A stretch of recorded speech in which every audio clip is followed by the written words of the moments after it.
Let's roll on. Next up for us, 4:25 p.m. Eastern, we get into afternoon action. Green Bay Packers 8-9, 3-5 on the road at the Chicago Bears 3-14, 2-7 at home at Soldier Field, Chicago, Illinois. 70 Fahrenheit, partly cloudy, 9 miles per hour. The Packers win total this year is at 7.5. They're 4-1 to win the NFC North, 28-1 to win the NFC, and 60-1 to win the Super Bowl. Let's take a look at the line history here for this one. This is sitting at 44 as a total, but 43s are everywhere, and the under 44 is minus 118. So it's really a 43.5 or even a 43 really at Pinnacle, but they have 44 listed. So we have a move to the under. Let's take a look at the line for this spot here. The line is sitting now at -1.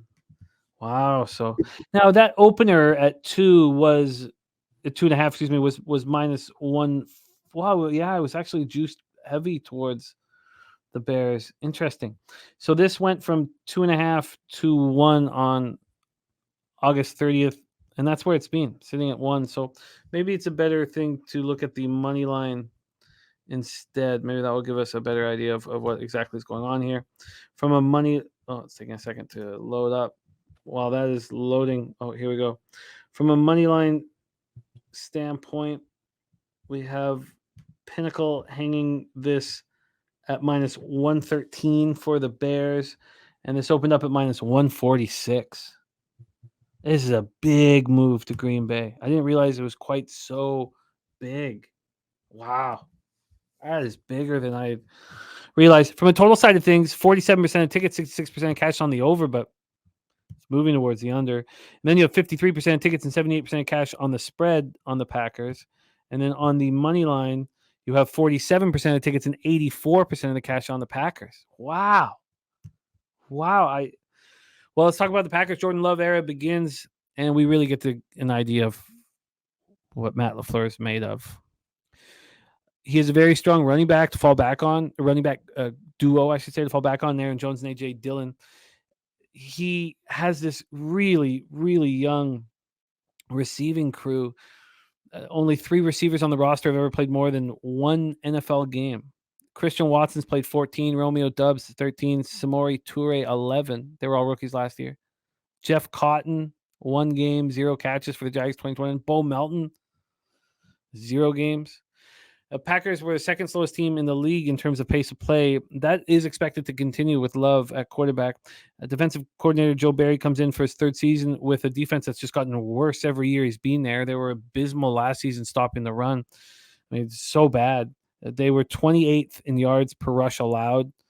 DVOA 31st. The secondary was a bright spot. 17 picks. And why don't I set up actually, let's roll here. What are your thoughts on these Green Bay Packers? Do you agree with this big market move towards them? So the market's kind of been bouncing back and forth, and I'm actually really confused when I look at the openers at some of the different books that I like to check. I'm a little bit perplexed because it doesn't seem to be very common for this, and I'm trying to find a corollary spot, but I can't find it in terms of the market environment. So can the Packers really put up 3 Hall of Fame quarterbacks 3 tenures in a row? From Favre to Rodgers to Love? I just find it hard to believe. I mean, what would be the odds on that? Some cappers and respected cappers think this roster is the best in the division. I personally disagree, and I should have prefaced all of this by saying that when it comes to the Chicago Bears, like it is with the Cubs, everybody in the chat and people who know me around the Pub Sports community, they know I'm betting the Cubs every day. They know I'm a Cubs fan. That's not the case with the Chicago Bears. So think about that as I go through this game individually. But yeah, I don't think I've seen enough to know who Jordan Love is. And we know this offensive line is highly rated per PFF. They're rated 8th. But I think that had a lot to do with Aaron Rodgers' ability to manipulate the pocket and manipulate the pass rush and do the things he did, which were magical. I mean, it's hard to say because the guy's a douchebag, but he did some crazy things in the pocket. Their receiving group is the worst. I have them rated as the worst NFL, the worst in the NFL. So take that for what it is. And their run blocking efficiency last year was bottom 3rd of the league. I think they were 22nd. They were 22nd overall in run blocking efficiency. So they got these solid running backs, a brand new quarter. What's their passing game going to look like? I think that's a huge question mark that nobody could answer without watching Jordan Love get under center and take snaps for more than 3 games in a row. On the defensive side of things, they got pretty elite cornerbacks. Jair Alexander, in my opinion, is the best cornerback in the league. Watching him play is something special. The defensive line is way below average. I think they're actually overrated, and the only player rated in the top 30 per PFF is Rashawn Gary. And is he injured? Is Rashawn Gary, is he on the injury report? He might be, but Let me pull that up. But yeah, so and to your points earlier about them not being able to stop the run game, you take out Rashawn Gary. What's this going to look like? I don't think it's shaping up well for the Packers at all in this spot. So that's my thoughts on the Pack overall. Yeah, he's going to be miss at least the first 4 games on the PUP list. I'm surprised at this huge move. A year 2 for Matt Eberflus here. Bears win total at 7.5, juice to the over, -130. 4-1 to win the NFC North, 30-1 to win the NFC, 60-1 to win the Super Bowl. Justin Fields enters his 3rd season at quarterback, and the expectations have risen. He was spectacular with his legs last season, 1,143 yards, 8 touchdowns, and he's improved each year through the air. In 12 games in 2021, he completed 58.9% of his passes for 1,870 yards, 7 touchdowns, 10 picks. In 15 games in 2022, 60.4% of his passes, 2,242 yards, 17 touchdowns, 11 interceptions, and no team threw less than the Bears. I mean, they 44% of their plays. That's it. They threw. I mean, that's wild. So they get a legit WR1, DJ Moore. They got Darnell Mooney. So they have those speedsters.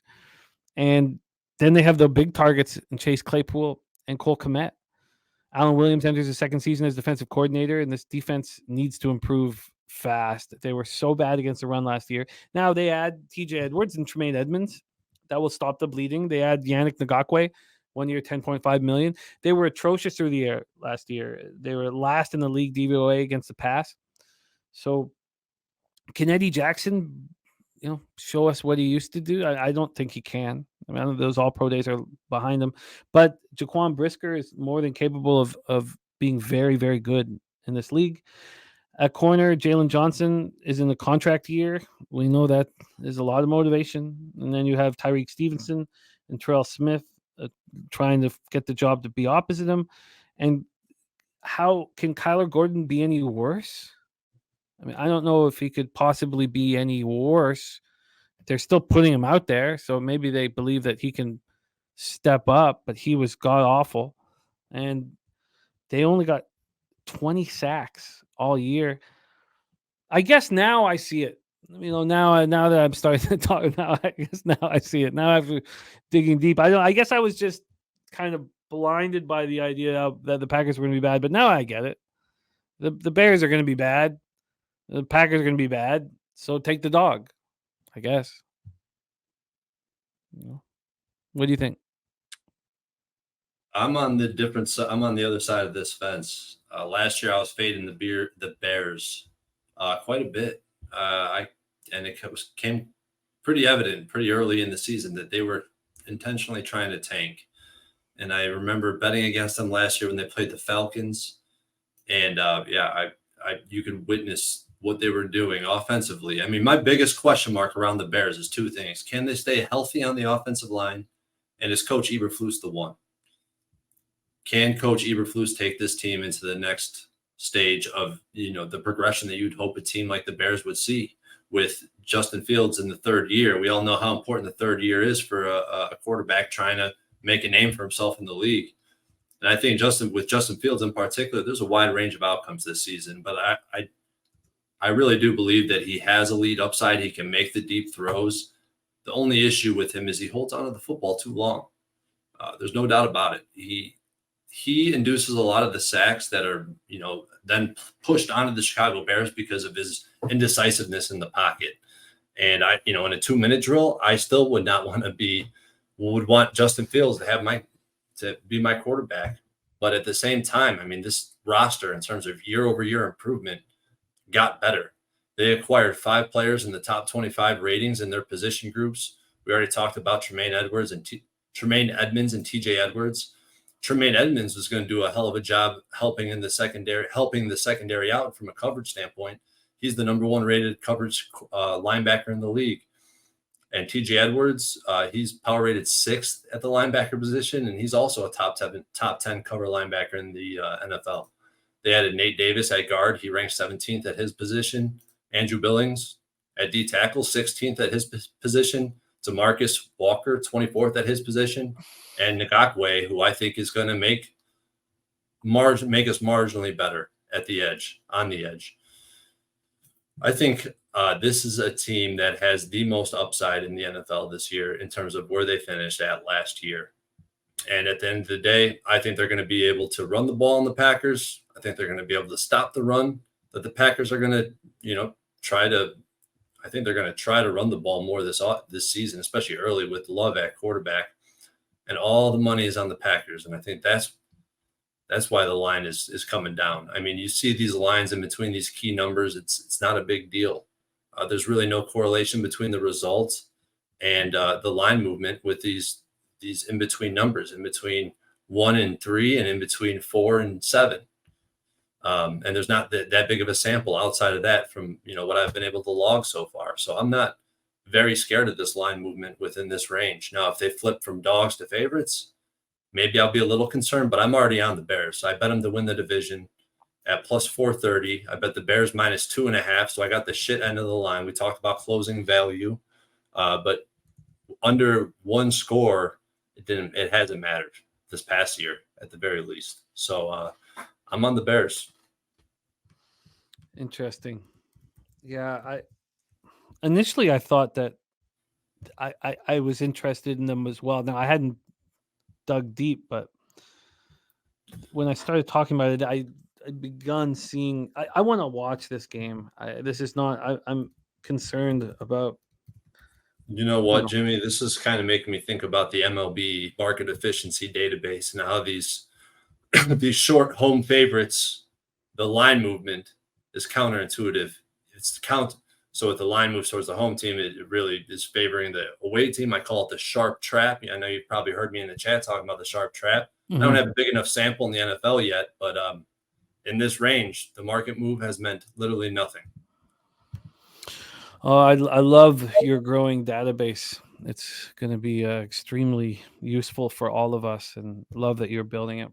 So unfortunately, it's going to take so long for the NFL database to grow. Yeah, but we're young. You are. Yeah, it's going to be fun to watch it grow. You are on the Bears minus 2.5, and the Bears to win the division at 4-1.